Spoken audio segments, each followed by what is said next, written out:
বন্ধু, হাসরের ময়দানে প্রত্যেকটা মুমিনের দুইটা কেস হবে। প্রত্যেকটা মুমিনের উপরে দুইটা কেস। কয়টা কেস? জোরে আওয়াজ দিয়ে বলেন, কয়টা কেস? দুইটা মামলা প্রত্যেকটা মুমিনের উপরে হবে। কোন কাফেরের উপরে এই মামলা হবে না। প্রত্যেকটা মুমিনের উপরে দুইটা মামলা হবে। একটা মামলার নাম হলো হকুল্লাহ, দ্বিতীয় মামলার নাম হলো কেসটা হবে হকুল ইবাদ। দুইটা কেস প্রত্যেকটা মুমিন বান্দার উপরে হবে। যারা আমরা নবীজিকে রাসূল হিসাবে মেনে নিয়েছি, আল্লাহকে রব হিসাবে মেনে নিয়েছি, যারা আমরা ঈমানদার হয়েছি, যাররা থেকে যাররা ঈমান যদি নিয়ে হাসরের ময়দানে উঠতে পারি, তাহলে আমাদের সামনে দুইটা কেস আসবে। একটা আল্লাহর হক সম্পর্কে, দ্বিতীয়টা বান্দার হক সম্পর্কে। আল্লাহর হকের ব্যাপারে সর্বপ্রথম জিজ্ঞাসা করা হবে, আউয়ালু মা ইউহাসাবু বিহিল আবদু ইয়াউমাল কিয়ামাতিস সালাহ। সর্বপ্রথম প্রশ্ন করা হবে নামাজের। কিসের? আরে জোরে আওয়াজ দিয়ে বলেন, কিসের? নামাজ কমপ্লিট হয়ে গেল, আর কোনো হিসাব নাই। নামাজ কমপ্লিট হয়ে গেল, বান্দার হকের কোনো হিসাব নাই। কেন কেন কেন? যে ব্যক্তি নামাজি হয়, এই ব্যক্তির দ্বারাই বান্দার হক নষ্ট হতে পারে না। ঠিক না বেঠি? কারণ আমার আল্লাহ তাআলা কালামে কারিমে বলেন, নামাজ এমন একটা মেডিসিনের নাম, নামাজ এমন একটা ওজিফা, নামাজ এমন একটা ওজিফা, যে ব্যক্তি নামাজ আদায় করবে দুনিয়ার কোনো খারাপই তাকে স্পর্শ করতে পারবে না। সুবহানাল্লাহ বলেন। তাহলে নামাজ পড়ার পরেও যদি আমার চরিত্র ভালো না হয়, তাহলে বোঝা গেল নামাজ যেভাবে পড়ার দরকার আমি সেইভাবে নামাজ আদায় করতে পারতেছি না, আমার নামাজ হইতেছে না। ঠিক না বেঠি? জাহান্নামে ঠিকানা হবে। এক নাম্বার, যার সিফত, যার খারাপ গুণ এমন হয়ে যাবে, সীমানা লঙ্ঘন করে, সীমানা লঙ্ঘন করি। সীমানা লঙ্ঘন মানে মুর্শিদে আজান হয়েছে, হাইয়া আলাস সালাহ। মুমিন বান্দার কাজ হলো তখন সে মসজিদের দিকে দৌড়াবে। ঠিক না বেঠি? মুমিন বান্দার কাজ হলো তার দোকান সে বন্ধ করে দিবে। মুমিন বান্দার কাজ হইল সে আল্লাহর দিকে দৌড়াবে। কিন্তু এই কাজ না করে পরে নামাজ পড়বো নি, নামাজটা কিরকম ভাবে পড়ে ফেলে দেয়, দুনিয়ার কাজ নিয়ে ব্যস্ত হয়ে যায়। এই মানুষগুলো হলো সীমানা লঙ্ঘনকারী। ফাইনাল জাহিমা হিয়াল মাওয়া, এদের ঠিকানা হবে জাহান্নাম। সীমানা লঙ্ঘন করলে দেশের আইনেও এরকম ভাবে তাকে শাস্তি দেওয়া হয়। ঠিক না বেঠিক? আমাদের বাড়ি নেত্রকোনা জেলা, সুসং, দুর্গাপুর, এরপরে আর বাংলাদেশ নেই।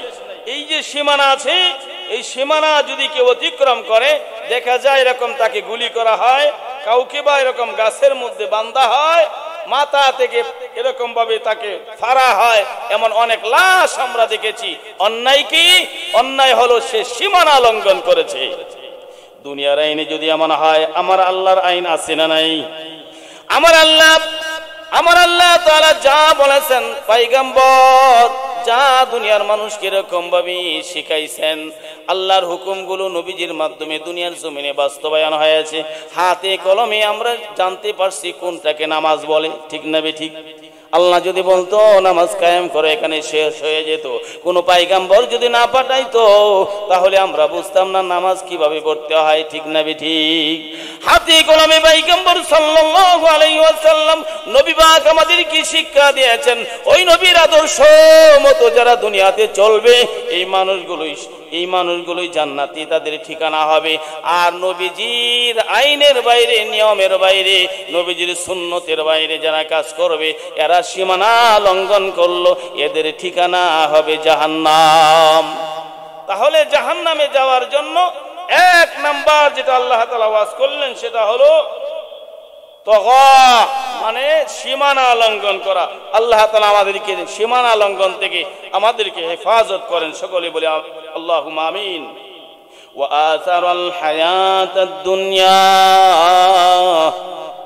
দুই নাম্বার হলো যে মানুষটা আল্লাহ তাআলার কাজ, আল্লাহ তাআলার হুকুমটাকে এরকম ভাবে রেখে দিল, দুনিয়ার কাজটা সে আগে করলো। এই যে দেখবেন ইসলামী সঙ্গীতের মধ্যে বলা হয়, নামাজকে বলো না কাজ আছে, কাজকে বলো আমার নামাজ আছে। ঠিক না বেঠিক? নামাজ কি বলতে হবে? নামাজ যে ব্যক্তি আদায় করবে ওই ব্যক্তি নামাজ আগে পড়বে, দুনিয়ার কাজটাকে সে প্রাধান্য দিবে না, নামাজকে প্রাধান্য দিবে। কোন মানুষ যদি আল্লাহর হুকুম হয়েছে তার উপরে এরকম ভাবে হজ করা, যাকাত দেওয়া, সে বলে জীবনে সময় তো আছে, এরকম করে করে যাকাত আর দেওয়া হলো না, হজ করা হলো না, সে কি করলো?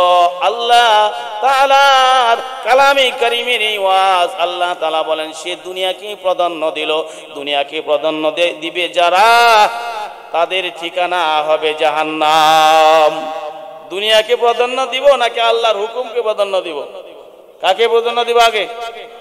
যেমন নামাজের সময় হইল, নামাজ পড়ে নিব, আমার ব্যবসা, আমার বাণিজ্য, আমার ক্ষেত খামারের কাজ, আমার অফিসের কাজ, এগুলো পরে নামাজ হবে আমাদের আগে, ঠিক না বে ঠিক?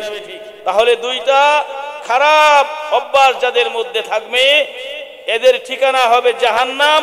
এটা আমার কথা নয়, এটা রব্বে কাবার কথা, ঠিক না বে ঠিক? নাম্বার 1 যারা সীমানা লঙ্ঘন করবে। নাম্বার 2 যারা এরকম ভাবে দুনিয়াকে প্রাধান্য দেবে, পরকালকে পিছনে ফেলবে, দুনিয়াটা আগে করবে, এদের ঠিকানা হবে কোথায়? ফাইনাল জাহিমা হিয়াল মাওয়া। এবার আল্লাহ তাআলা বলেন, এ মুমিনেরা শোনো, জান্নাতে কাদের ঠিকানা হবে শোনো। আমার আল্লাহ তাআলা বলেন, ওয়া আম্মা মান খাফা মাকাম রাব্বিহি ওয়া নাহান নাফসা আনিল হাওয়া ফাইনাল জান্নাতা হিয়াল মাওয়া। আমার আল্লাহ তাআলা ওয়াজ করিয়ে আমাদেরকে বোঝান, এ গোলামের দল শোনো, জান্নাতে যাইতে পারবা। জান্নাতে যাওয়ার জন্য 1 নাম্বার সিফাত হলো ওয়ালিমান খাফা মাকাম রাব্বিহি, রবের সামনে দাঁড়িয়ে আমার হিসাব দিতে হবে। এই ভয় যার কলিজার মধ্যে থাকবে, আমি দুনিয়ার মধ্যে যা কিছু করতেছি সব কিছুর হিসাব আমার রবের সামনে দাঁড়িয়ে দাঁড়িয়ে পুঙ্খানু হিসাব আমার দিতে হবে, ঠিক না বেটি? আমার আল্লাহ তাআলা বলেন, পরকালের আদালতের ভয় যার অন্তরের মধ্যে থাকবে ওই মানুষটার জন্য আমি আল্লাহ তাআলা তার ঠিকানা জান্নাত বানিয়ে রাখছি। সুবহানাল্লাহ। তাহলে পরকালের ভয়, হিসাব নিকাশের ভয় যার অন্তরে থাকবে তার, সে কিসের বাসিন্দা হবে? জান্নাতের। বলেন তার সে কোন জায়গায় তার ঠিকানা হবে? ওয়া নাহান নাফসা আনিল হাওয়া। মন যা চাইছে তা করে নাই, মন যা চায় আমরা তাই করি। আজকে আমরা মনের গোলাম হয়ে গেছি, ঠিক না বেটি? মন যা চাই তা নয়, রব যা চাই তা আমি করব। আমার মনকে আমি জবাই করে দেব আমার চাহিদা। আমার নবীজির যা চাহিদা ছিল সেই চাহিদা আমার হবে। আমার আল্লাহ আমার কাছ থেকে যা চাই তা আমি করব। আমার নবীজি যেভাবে কাজগুলো ইবাদতগুলো দেখাইছেন সেইভাবে আমি কাজ করব। আমার চাহিদা মতো নয়। আমি দেখব আমি যে আমলটা করতেছি এই আমলের নমুনা কোন সাহাবীদের মধ্যে আছে কিনা, কোন বুজুর্গানে দ্বীনের মধ্যে আছে কিনা। কদরিয়া, চিশতিয়া, নকশবন্দিয়া, মুজাদ্দিদিয়া, 4 তরিকার কোন বুজুর্গ ওই কাজটা করেছে কিনা, ওইগুলো দেখে দেখি যদি আমি আমল করি তাহলে আমার মন করা আমল হবে না, এই আমলটা হবে আমার রব চাই জিন্দেগি হবে, আমার মন চাই জিন্দেগি হবে না, ঠিক না বেঠি? জান্নাতে যদি ঠিকানা বানাইতে চাই তাহলে পরকালের আদালতের ভয় অন্তরে থাকা লাগবে। নিজের মন চাই যেভাবে সেইভাবে করা যাবে না। আমার আল্লাহ যেভাবে চায়, নবীজির যেভাবে তরিকা ইবাদত বন্দেগী করার, নবীজির সুন্নাত অনুযায়ী আমরা আমলগুলো করব। আল্লাহ তাআলা আমাদেরকে তৌফিক দান করেন, বলে আমিন। তাহলে 4টা কথা এখানে বলা হলো। জান্নাতে যাওয়ার জন্য 4 কাজ, এই 2 কাজ, আর জাহান্নামে যাওয়ার জন্য 2 কাজ। মনে থাকবে তো ইনশাআল্লাহ? জাহান্নামে যাওয়ার জন্য কয় কাজ? 2 কাজ। আর জান্নাতে যাওয়ার জন্য 2 কাজ। জান্নাতে আমরা সবাই যাইতে চাই কি চাই না? এই জোরে আওয়াজ দিয়ে বলেন, চাই কি চাই না? তাহলে আমি আপনাদেরকে বলবো, আল্লাহ তাআলা যে ওয়াজ এখানে করেছেন, এরকম পরকালের আদালতের ভয়, হিসাব নিকাশের ভয়, আল্লাহর সামনে দণ্ডায়মান হওয়ার ভয়, এই এতটুক আমল নিয়ে যদি আমরা যেতে পারি তাহলে আমাদের জীবন ধন্য হয়ে যাবে। এই কথাটা বোঝানোর জন্য আমি আপনাদেরকে বলি, কোন নবীর ঘটনাও না, কোন সাহাবায়ে আজমাইন রাদিয়াল্লাহু আনহুমদের ঘটনাও না। আমরা তো মনে করি নবীজিরাই কাজ করছে, ওনাদের দ্বারা সহজ ছিল। সাহাবায়ে কেরাম নবীজিকে দেখছে, আত্মশুদ্ধি হয়ে গেছে, নবীজির থেকে তার আলো পেয়েছে, তাদের ঈমানের মতো আমাদের ঈমান হওয়া সম্ভব না। ও ভাই, একজন যুবক আল্লাহ ওয়ালা পরহেজগার নৌকার মধ্যে উঠছে। কোথায়?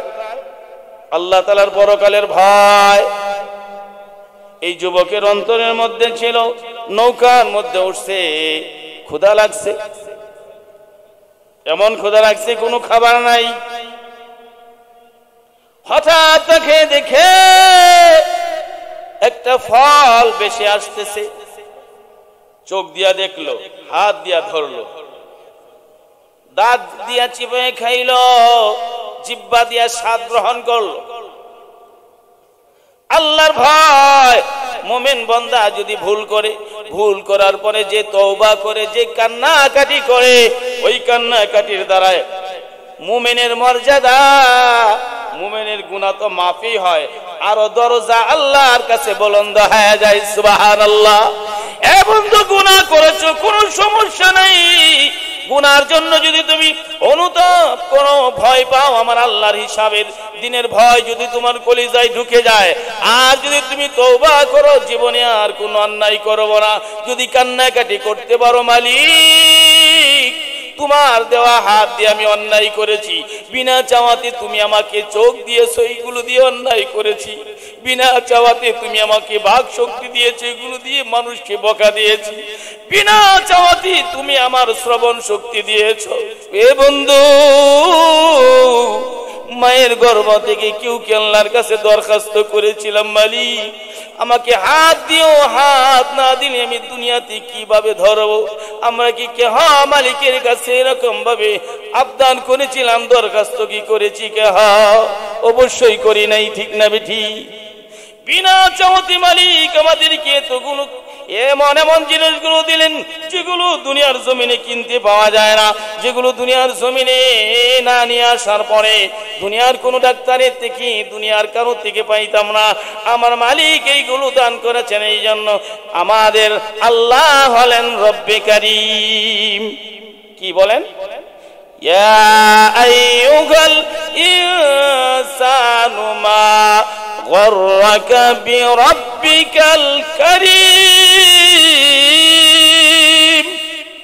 রব্বিকা ডাক দেবেন, কারীম রব আমাদেরকে দেখেন। হেরে মানুষ, তুই কার তা দিয়া তুই ধরিস? এই হাতটা তো আমি আল্লাহ বিনা চাওয়াতে দিছি, বিনা চাওয়াতে মালিক আমাদেরকে হাত দিয়েছেন, এই জন্য আমাদের আল্লাহ হলেন রব্বে কারীম। বিনা চাওয়াতে আমাদের আল্লাহ আমাদের চোখ দিয়েছেন, এই জন্য আমাদের আল্লাহর নাম হলো রব্বে কারীম। বিনা চাওয়াতে আমাকে আমার মালিক বোমা বানান নাই, বিনা চাওয়াতে দিচ্ছেন, এটা আমি দুনিয়ার কারো থেকে পাইতাম না, এই জন্য আমার মালিক আমার আল্লাহ হলেন রব্বে কারীম। রব্বে কারীম তাকে বলা হয় যিনি বিনা চাওয়াতে এমন জিনিস দান করে যেগুলো অন্য থেকে পাওয়া যায় না। এই এমন মালিক কেবলমাত্র শুধুমাত্র আমাদের আল্লাহ, ঠিক না বেঠি? এ বন্ধু, তুমি কাটটা দিয়া পরের সম্পদ ধরো, কাটটা দিয়া তুমি খারাপটা দেখো। এই চোখের মালিক তো তুমি না, বিনা চাওয়াতে তো আমার মালিক তোমাকে চোখ দিছে, বিনা চাওয়াতে তো আমার মালিক তোমাকে অঙ্গ প্রত্যঙ্গ দিছে। শুধু এখানেই শেষ নয়, এরকম ভাবে আদম আলাইহিস সালামের উম্মত তোমাকে বানায় নাই, ইব্রাহিম খলিলুল্লাহর উম্মত তোমাকে বানায় নাই। যেই পয়গম্বরকে আমার আল্লাহ এমন এমন পুরস্কার দিলেন, যে পুরস্কার কোন পয়গম্বরকে আমার আল্লাহ দেন নাই। ইব্রাহিম আলাইহিস সালাম নিজের সন্তানকে জবাই করে দেয়, তারপরে ইব্রাহিম খলিলুল্লাহকে আমার আল্লাহ নিজের খাস কামরায় আরশ মহলে দাওয়াত দেয় না। এ বন্ধু, ইব্রাহিম খলিলুল্লাহকে আগুনের মধ্যে পোড়ানো হয়, তারপরে ওই নবীকে আমার আল্লাহ আরশ মহলে দাওয়াত দেয় না, ঠিক না? ঠিক। কেমন নবীর উম্মত তুমি হইছো, কেমন নবীর উম্মত হইছো, আর পরে আজকে তুমি গুনাহগার। কেমন নবীর উম্মত তুমি, জাননি মুসা আলাইহিস সালাম আল্লাহকে দেখার জন্য পাগল হইল। আমার আল্লাহ বলেন মুসার সম্ভব না, সম্ভব না। এই বাজেটটা কেবলমাত্র শুধুমাত্র আমার বন্ধুর জন্য, হাবিবুল্লাহর জন্য, আমার দুষ্টের জন্য আমি রেখেছি। পৃথিবীর কোন পয়গম্বর আমাকে দেখতে পারবে না। সশরীরে যার সাথে কথা হবে তিনি শুধু কেবলমাত্র আখিরি পয়গম্বর, উম্মতের কান্ডারি, রাহমাতুল লিল আলামিন। সুবহানাল্লাহ। কেমন নবীর উম্মত তুমি হইছো, কেমন নবীর উম্মত তোমাকে আমাকে আল্লাহ বিনা চাওয়াতে বিনা দরখাস্তে করেছেন জাননি? কেমন নবী আমার। এটা মেরাজের চাঁদ। নবীজির সামনে বুরাক আনা হলো, বলা হলো এই বুরাকের গতি এমন, যে পর্যন্ত দৃষ্টি শক্তি যায় ওই পর্যন্ত বুরাকের একটা পা গিয়া পড়বে। এত দ্রুত গতিতে মসজিদে হারাম থেকে মসজিদুল আকসা, ফিলিস্তিনের যে মসজিদ, এই মসজিদে পৌঁছে দিবে। এ বন্ধু বলো, এটা কোরআনের কথা। মসজিদুল আকসার মধ্যে নবীজিকে আমার আল্লাহ নিয়েছেন। সমস্ত পয়গম্বর মসজিদুল আকসার ভিতরে একত্রিত হয়েছেন। এবার সুশীল সমাজ, তোমরা বলো মুসলমানের দল, এই মসজিদটা ইহুদিদের না মুসলমানদের? আরো জোরে আওয়াজ দিয়ে বলেন মসজিদুল আকসা এটা কি আমাদের মসজিদ নাকি তাদের উপাস্যালয়? এটা আমাদের, আমাদের আমাদের বাপ দাদা, ঠিক না ঠিক? সমস্ত পয়গম্বর যে মসজিদের ভিতরে নামাজ আদায় করেছে, আজকে ইহুদিরা বলতেছে এটা তাদের। ও মুসলমান ইমানদার, এই জন্য বুজুর্গানে দিন হযরত উলামায়ে কেরাম বলেন, যারা মসজিদে আকসার পক্ষপাতিত্ব হয়ে জিহাদ করবে, মারা যাবে, এরা এই যুগের শহীদ, এরা এই যুগের শহীদ, ঠিক না ঠিক? মরতেই যখন হবে মসজিদুল আকসার প্রেমিক হয়ে মরে যাব। আল্লাহ তাআলা মসজিদুল আকসাকে কবুল করেন। আমাদের জানের বিনিময়ে হলো মসজিদুল আকসা যেন আল্লাহ তাআলা আমাদেরকে দান করেন, বলে আমিন। হাদিসের ঘোষণা, এমন একটি সময় আসবে ইহুদিরা পালানোর সুযোগ পাবে না। গাছ কথা বলবে, পাথর কথা বলবে, পাথরের নিচে ইহুদিরা চলে যাবে, গাছের আড়ালে লুকিয়ে থাকবে। গাছ বলবে, এই মুসলমানেরা আমার আড়ালে ইহুদি আছে, একে ধরো, একে হত্যা করো। এই দিন আর বেশি দেরি নাই, অচিরেই হবে, অচিরেই হবে, ঠিক না ঠিক? আল্লাহ তাআলা আমাদেরকে এমন পয়গম্বরের উম্মত করেছেন। নবীজিকে বলা হলো আপনার জন্য এমন সংবাদ নিয়ে আসি, কোন পয়গম্বরের কাছে এমন সংবাদ নিয়ে আসি নাই। ইয়া রাসূলুল্লাহ, ইয়া হাবিবাল্লাহ। সিরত ইবনে হিশামের মধ্যে আসে নবীজি হাতিমি কাবায় শাহিদ, চিমটি কাটলেন একবার, চিমটি কাটলেন দুইবার, নবীজি দ্বিতীয়বার জাগ্রত হলেন, দেখে না কেউ নাই, তৃতীয়বার চিমটি কাটলেন। কারণ কি? ও পয়গম্বর মুহাম্মদ সাল্লাল্লাহু আলাইহি ওয়াসাল্লাম, আপনার কাছে যে সংবাদ নিয়ে আসি কোন পয়গম্বরের কাছে এমন সংবাদ নিয়ে আসি নাই। আপনি ঘুমান, আপনি জাগ্রত হন। সুবহানাল্লাহ বলেন। নবীজিকে বলা হলো লম্বা ইতিহাস, নবী আমার কেমন দয়ার নবী, মায়ার নবী, নবী আমার কেমন নবী আপনি আমার জন্য। বলা হলো এই যে বুরাক, বুরাকের গতি এমন, নবী আমার চোখের পানি ছেড়ে নবী কাঁদে। সুবহানাল্লাহ বলেন। এবং যদি নরম করো, আমার নবীর কান্নার সাথে যদি কোন আশিকে রাসূলের কান্না শরীক হয়, তাহলে শোনো, এই চোখের পানি তোমাকে নবীজির বন্ধু বানায়া দিবে।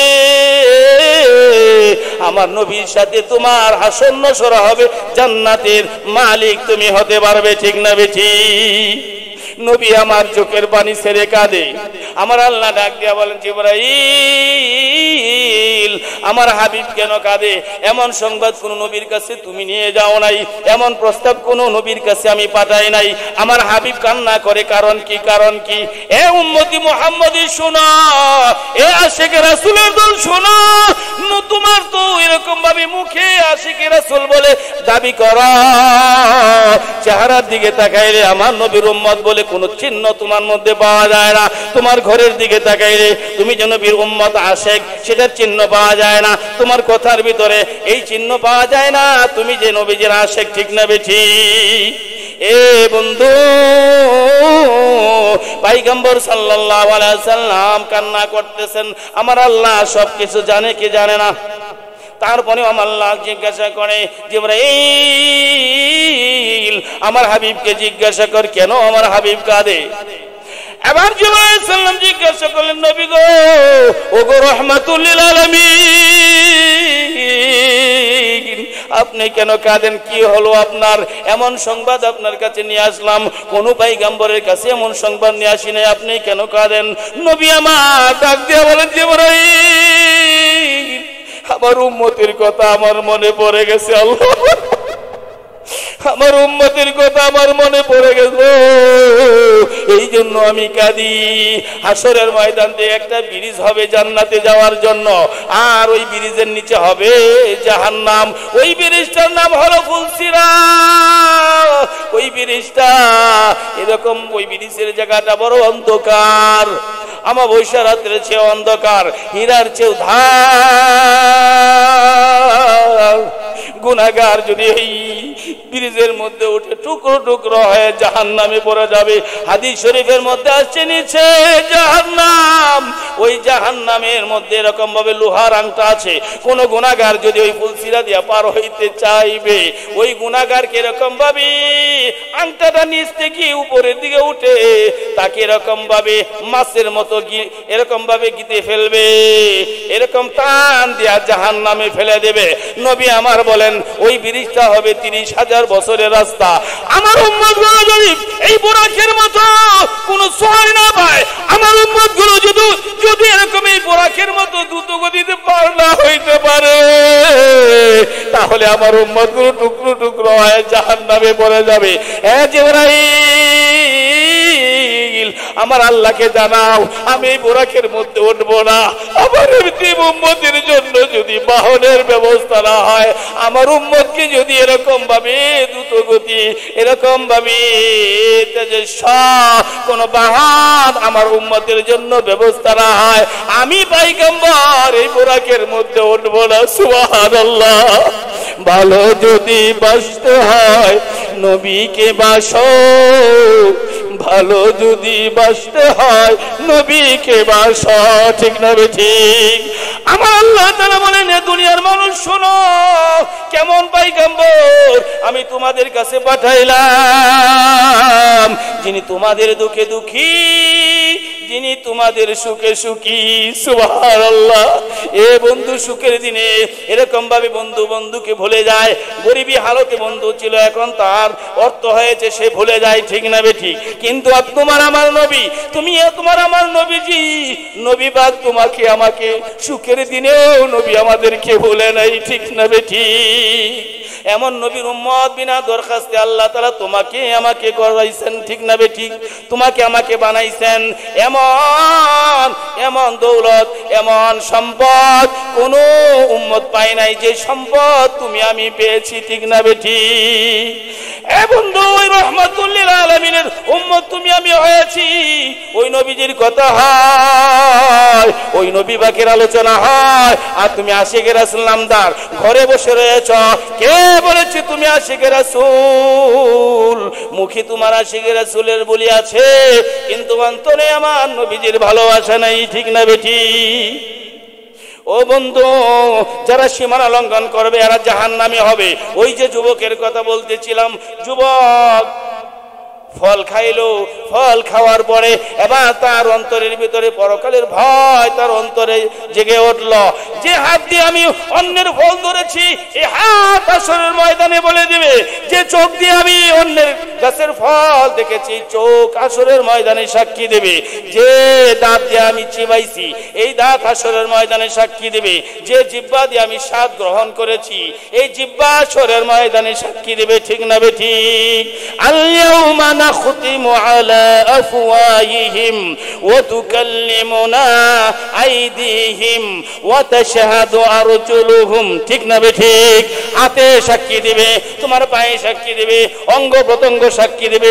এ যুবক, একাই কি তুমি কি করেছো দুনিয়ার কেউ জানে না, কিন্তু যে সাক্ষী সে কিন্তু তোমার সাথে আছে। সবচেয়ে বড় গুরুত্বপূর্ণ কথা হলো যিনি হবে বিচারক, যিনি হবেন হাকিম, আল্লাহু আকবার, যিনি হবেন হাকিম, তুমি আমি কেমন নির্বুধতার কাম করি, কত নির্বুধ তুমি আমি। যিনি হাকিম হবে, যিনি আমার বিচার করবে, তিনি উপস্থিত, তার সামনে আমি খারাপগুলো করি, ঠিক না বেটি? নৌকার মধ্যে বসে যুবক কাঁদে, আমি সর্বনাশ করে ফেলেছি। যুবক উজানের দিকে যেতে আরম্ভ করলো, যেতে যেতে যেতে যেতে এই ফলের গাছ খুঁজতে আরম্ভ করলো। খুঁজে খুঁজে গাছ পেয়ে গেল, গাছের মালিককে বাহির করলো। গাছের মালিককে ডাক দিয়া বলে, ও গাছের মালিক, আপনার গাছের ফল আমি খেয়ে ফেলেছি, আমি সর্বনাশ করে ফেলেছি, আমাকে আপনি মাফ করে দেন। গাছের মালিক বলে, কিভাবে তুমি আমার গাছের ফল খাইলা? বলে, এখান থেকে 4-5 কিলোমিটার দূরে চলে গেছে, পানি দিয়া বেশে চলে গেছে, ওই ফলটা আমি খেয়ে ফেলেছি। শরীয়তের মাসালা হলো, কোন ফল যদি নষ্ট হতে থাকে, কোন ফল যদি বেশে যায়, ওটাকে খাওয়া যায়। এমন একটা ফল খাওয়ার পরেও পরকালের ভয়, আল্লাহর আদালতের ভয়ের কারণে ওই যুবক গাছের মালিককে তালাশ করে, ঠিক না বেটি? গাছের মালিককে তালাশ করে পাওয়ার পরে যখন এই কথা বলল, গাছের মালিক ডাক দিয়া বলে, যুবক তুমি কিভাবে খাইলা? বলে, অনেক দূরে চলে গেছে, আমি ক্ষুধার্ত ছিলাম, খেয়ে ফেলেছি, আপনার গাছের এই ফলের দাবি আপনি ছেড়ে দেন। গাছের মালিক মনে মনে চিন্তা করে, একটা ফল খাইলো, কত ফল মানুষ এরকম ভাবে চুরি করে নেওয়া যায়, কত ফল গাছের নিচে পড়ে এরকম ভাবে পচে যায়, কত ফল নষ্ট হলো, কত ফল নদী দিয়া ভেসে চলে গেল, কোনদিন কোনো মানুষ আসলো না। এরকম ভাবে আমার থেকে দাবি সারানোর জন্য আজকে এই যুবক আসছে। কেমন যুবক? একবার পায়ের দিকে তাকায়, আর একবার মাথার দিকে তাকায়। সুবহানাল্লাহ বলেন। ওয়ালিমান খাফা মাকাম রাব্বিহি, পরকালের আদালতের ভয়, পরকালের আদালতের ভয়ে এই যুবককে গাছের মালিক পর্যন্ত নিয়েছে, ঠিক না বেঠি? জীবনে কত মানুষের গাছের ফল খাইলাম, জীবনে কত মানুষকে এরকম ভাবে আঘাত করলাম, জীবনে কত মানুষকে আমি এরকম ভাবে লাঞ্ছিত অপমানিত করেছি। এ মুসলমান, কোনোদিন চিন্তাও করি নাই, এই জন্য আমার হিসাব দিতে হবে, এই চিন্তাও আমাদের আসে না। কারণ কি?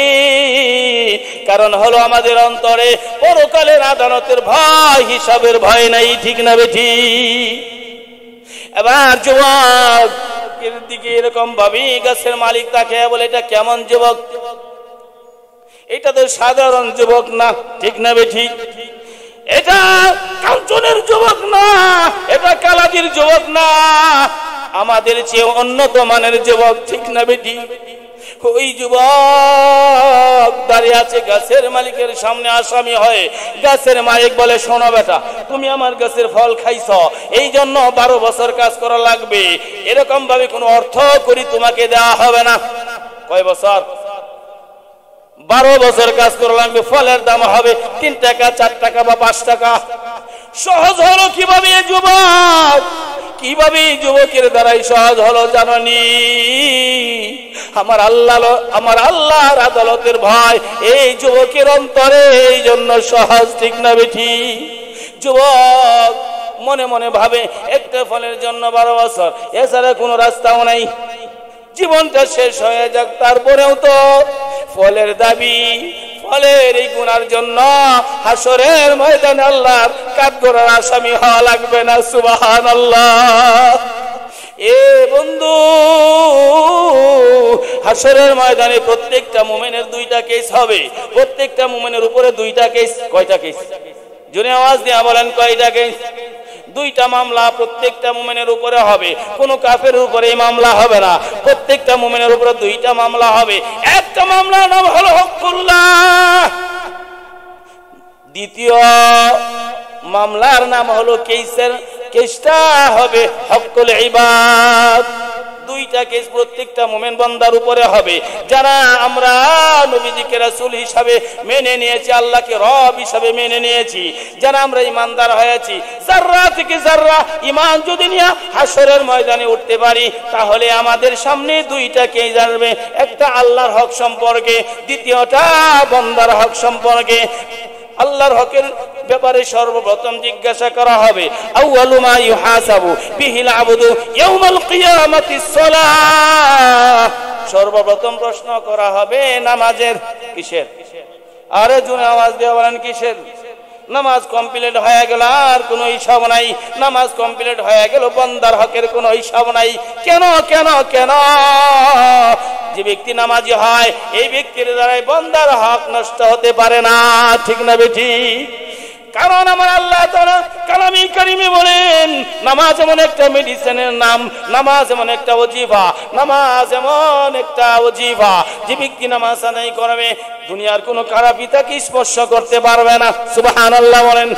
তাহলে নামাজ পড়ার পরেও যদি আমার চরিত্র ভালো না হয়, তাহলে বোঝা গেল নামাজ যেভাবে পড়ার দরকার আমি সেইভাবে নামাজ আদায় করতে পারতেছি না, আমার নামাজ হইতেছে না, ঠিক না বেঠিক? দুইটা কেস হবে। যদি এরকম ভাবে আল্লাহর হক সম্পর্কে যে কেসটা আসবে এটার মধ্যে যদি কোনো ঘাটতি দেখা দেয়, তখন আল্লাহ বলবে এটা রেখে দাও, বান্দার হক সামনে আনো। বান্দার হকের মধ্যে সর্বপ্রথম জিজ্ঞাসা করা হবে যে আমি কাউকে অন্যায়ভাবে হত্যা করেছি